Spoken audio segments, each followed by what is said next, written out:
Chapter 14 is about maintenance work. After you've bought a stock you like, you can't just forget it. Every few months you should recheck the story. That is, verify that the reasons you bought the company in the first place are still true, and look for new facts that change the likely outcome. Start with the basics, read the latest value line or the company's quarterly report. Ask if earnings are holding up to expectations. Walk through a couple of stores if it's a retail business. Does the merchandise still look fresh? Are customers happy? Has management turned over a new card you didn't expect?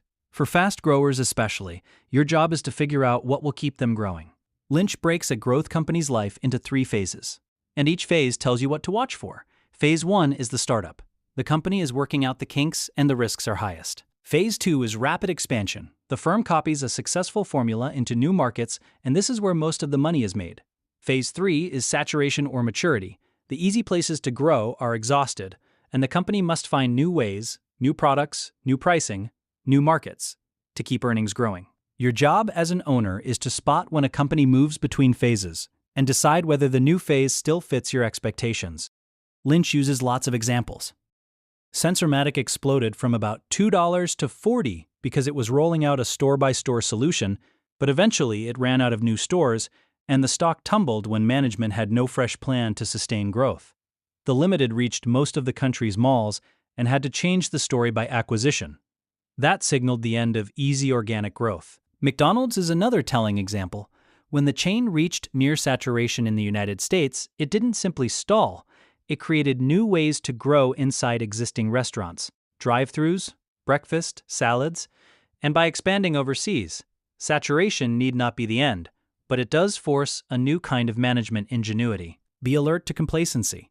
Lynch confesses how he let rising prices lull him into ignoring warning signs at Texas Air.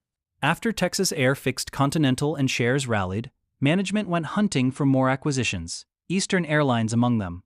The story looked great on paper. Buy failed airlines, cut costs, profit. In practice, the big warning signs were obvious if you paid attention. Lost bags, canceled flights, angry customers and unions in open conflict. Earnings deteriorated in 1987. The stock fell sharply. Lynch's lesson is painfully simple and useful. When the story improves, you should check whether the fundamentals still support it, not let the rising price substitute for doing the homework. Rechecking the story means watching for a handful of practical signals. Are earnings growing as expected? Is management doing what it promised? Are inventories building up faster than sales? Is debt rising? Have labor or regulatory problems appeared? Has the market the company serves become saturated? Are competitors copying the formula? For cyclicals, you must time entries and exits around industry swings. For turnarounds, you must be sure the restructuring is actually taking hold and that the balance sheet gives the company enough runway. Use your amateur edge. Lynch keeps repeating that everyday observations matter.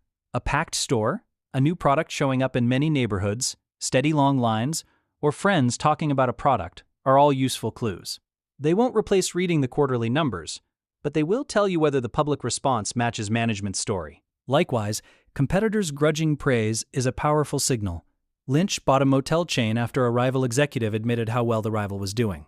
Finally, don't be shy about changing your view. If the story deteriorates, sell or trim.